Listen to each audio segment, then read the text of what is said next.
Hey, my church, Pastor Jim here. And did you know that God has a promise for you? And it's about your future. You ready to find out more? Let's do it.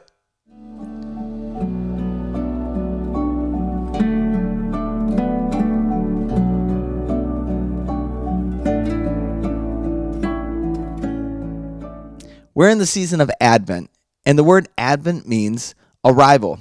We're waiting on the arrival of Jesus.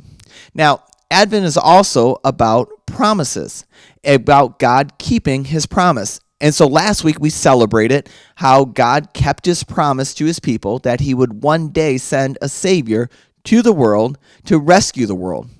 But there's also a second part of Advent, and that's also God's second promise. And this is where you and I come in. See, that's where we're living right now. We're waiting on Jesus to return. Because after all, God promises that Jesus will come back. And when he does, everything will change. Everything will be different for the better, for the much better. But here's the thing. As we wait for Jesus' arrival, it's hard to continue to have hope when we look on social media or we hear things in the news, especially these last couple weeks with violence in our schools and tornadoes that have just ripped towns apart and have caused just so much damage and unfortunately deaths right before the Christmas season. I can't even imagine.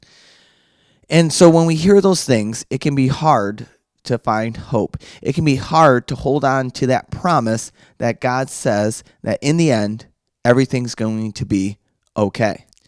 And today we're going to look at the story of the angel Gabriel coming to Mary. And we're going to see how Mary responds to this big announcement, this big promise that God has given to her.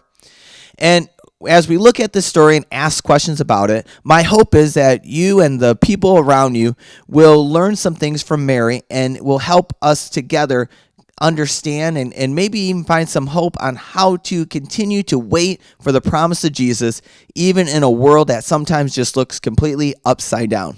All right, guys, couple things before I let you go. A couple things you need to know. Christmas Eve, December 24th at 7 o'clock p.m. at the Ozark Senior Center. If you still have a couple invitations, now and this week is a great time to pass them out, to hand them out to maybe that person or that family that you've been waiting for just the right time, just the right moment to invite to church. And then second, your small group leader should give you today an envelope with your family's name on it. And inside the envelope is $10 for you and every single person in your family. And what that is our Bless Someone Sunday.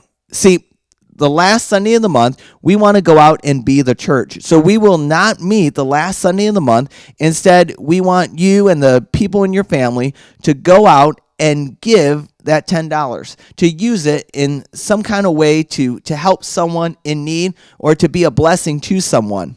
And so on that last Sunday of the month, there'll be a link to a YouTube video that will kind of explain it a little bit more and do a little bit of a devotion and talk about why exactly are we doing this and what does this mean. But until then, guys, I want you to hold on to that envelope and maybe even start to think how you and your family could use that to serve someone and to help someone in need. All right, guys, that's all I have for now. Let's get to the discussion.